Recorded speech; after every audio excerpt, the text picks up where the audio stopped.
Welcome to Lake Cumberland Amateur Radio Association. You can find us at LCARA.net, on Facebook, on YouTube, and on Instagram.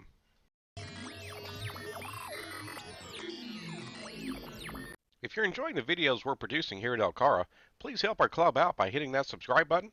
Also, give us some feedback on our videos. Click the like button, share with anybody who may find it interesting, and be sure and hit the bell icon to make sure you get notified of the next video release. Good morning, folks. This is Chris KY4CKP, and this week we just wanted to bring you basically an introduction to a new radio we've got on the bench and that I'm going to be installing into my car to upgrade the current radio I've been using. And so what we have here on the right is the Anytone AT-D578UVIIIPro, which is certainly a mouthful. But we're going to talk just a little bit about some of the basic features of this radio and just some of the reasons why I decided to buy this radio and use it as an upgrade for the mobile radio that I had in my vehicle. And of course, I did the video on installing the mobile HF radio, the Yaesu FT891 with the ATOS 120 alpha antenna. That's working great. Really enjoying having that nice HF mobile. But I've had for even a longer period of time a basically UHF VHF mobile capability in my car, and a lot of us do.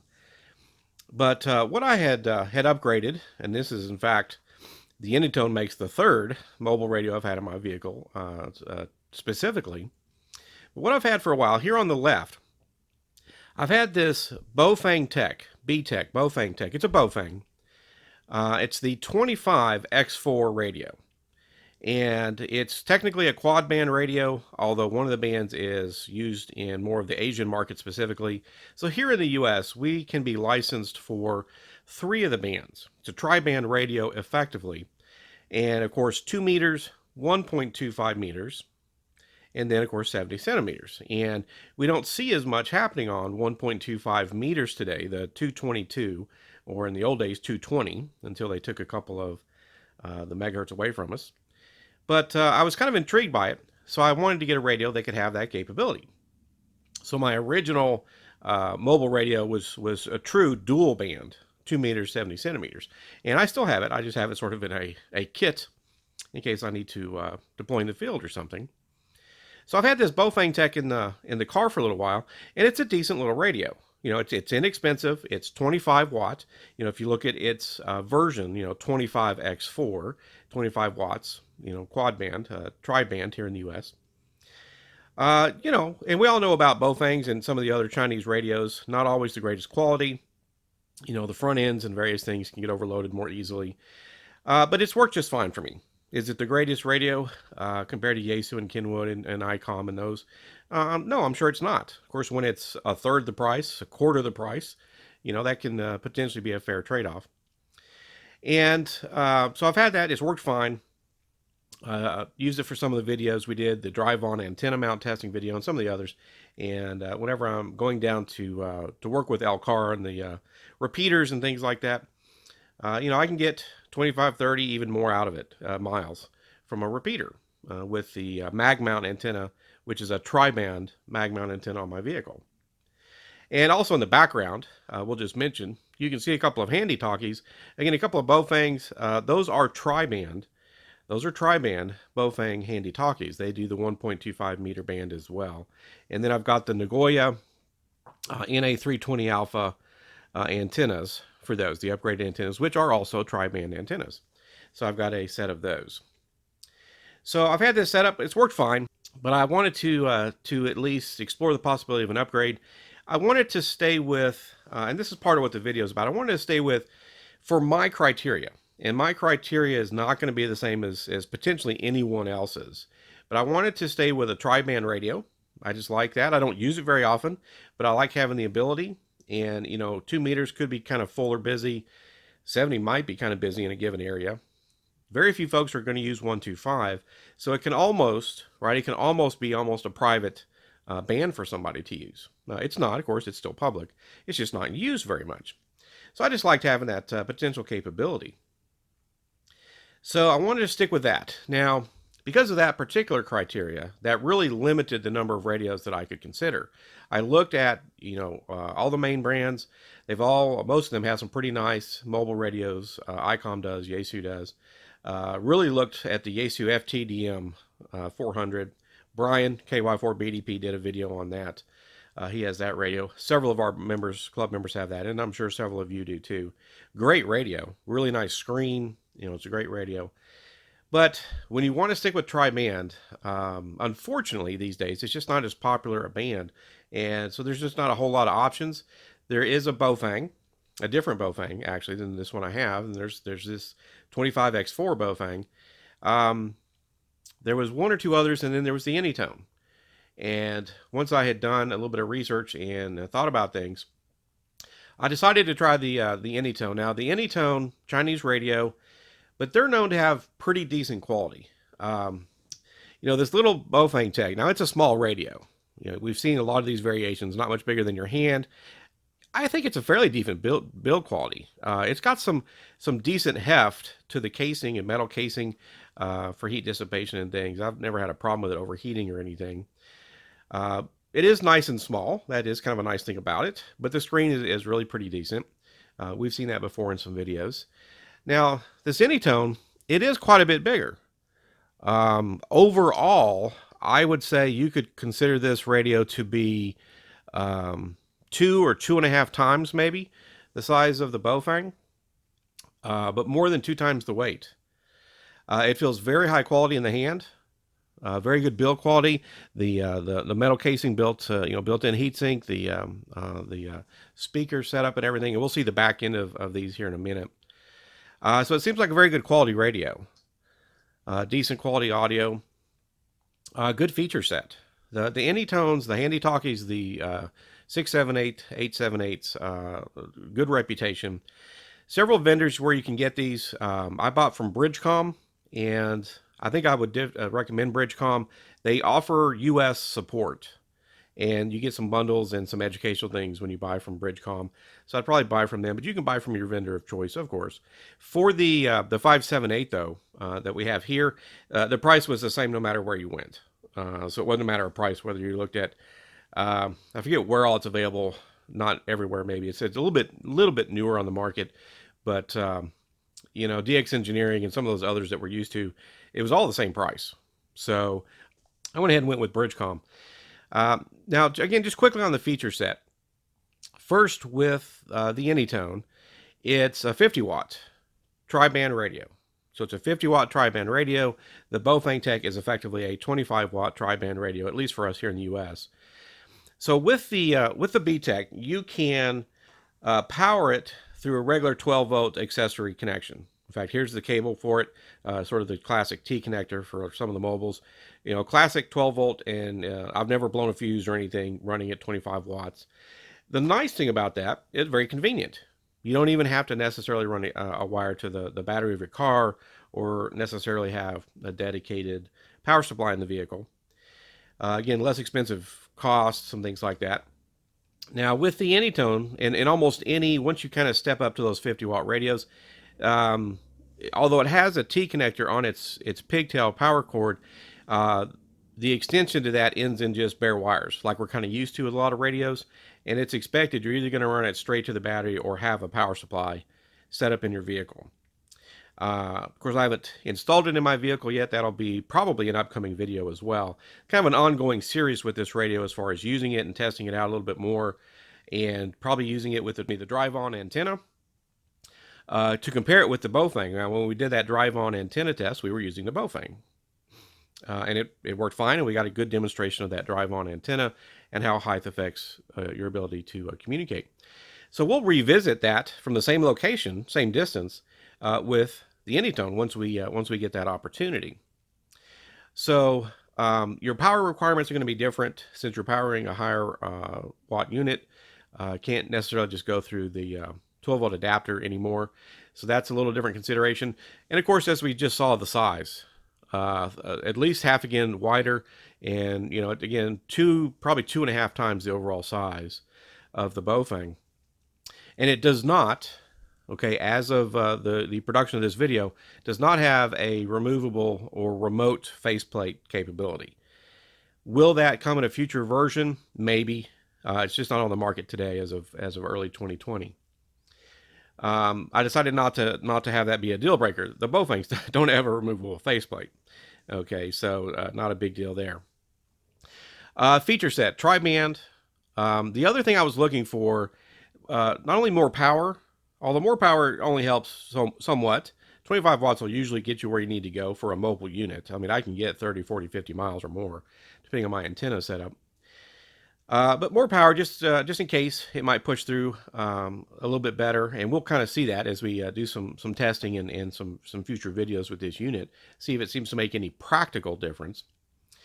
But also it has digital, has a digital mode. That was something else I wanted to look into, was digital modes, and I looked at the Yaesu FTDM 400.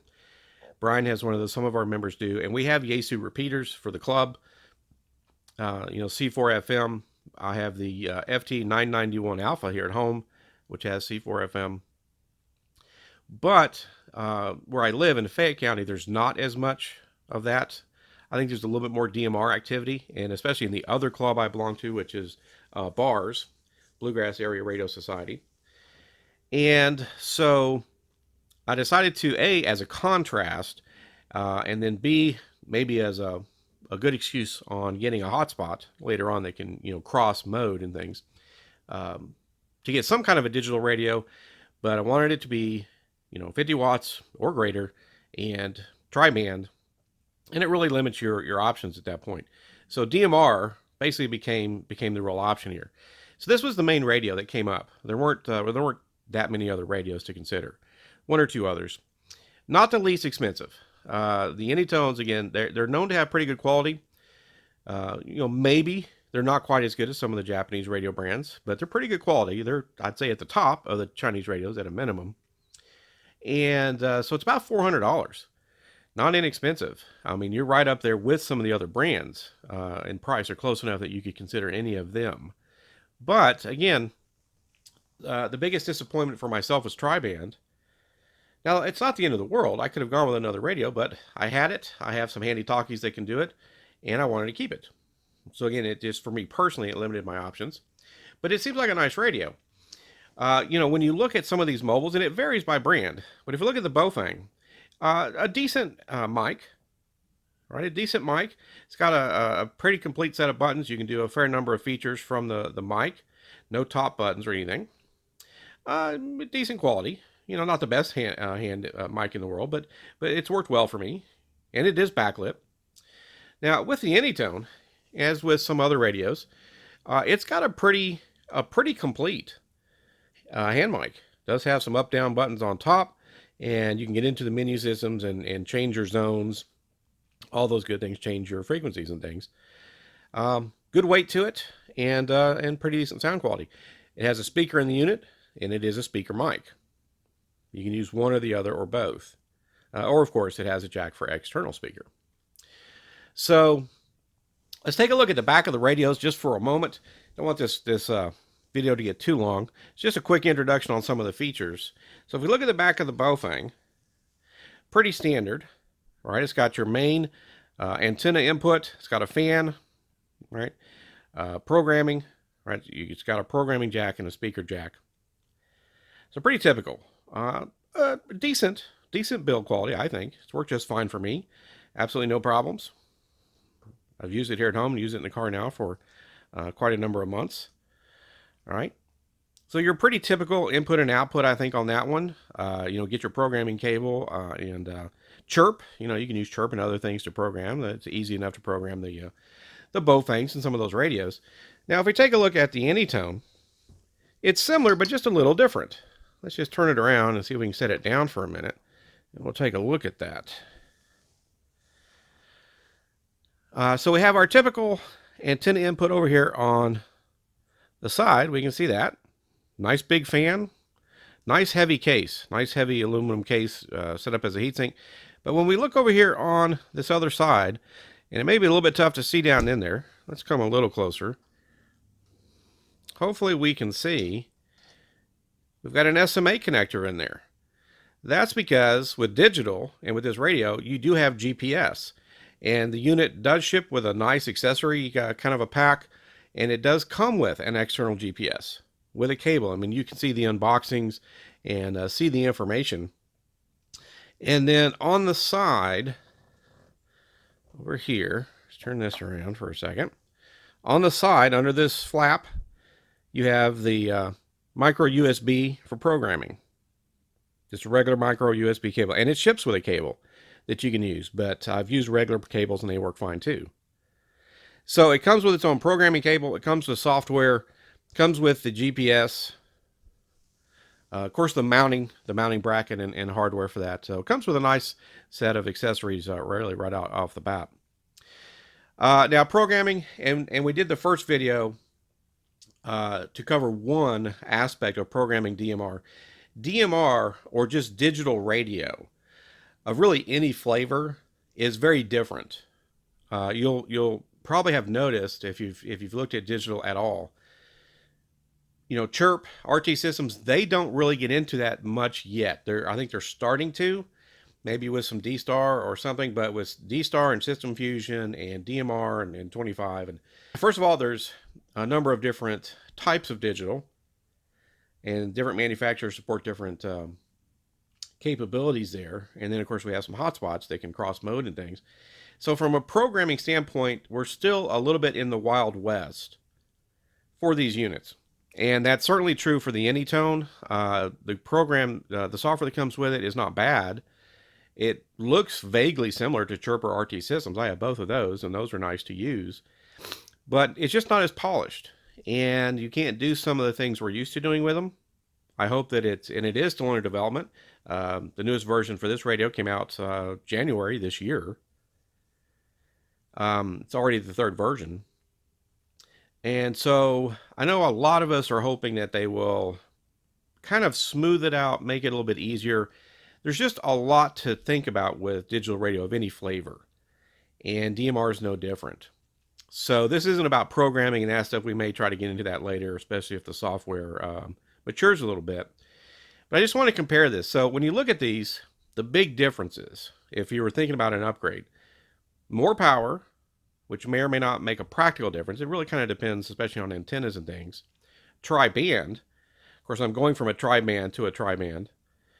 It has digital capability, which I do want to get into and play with more.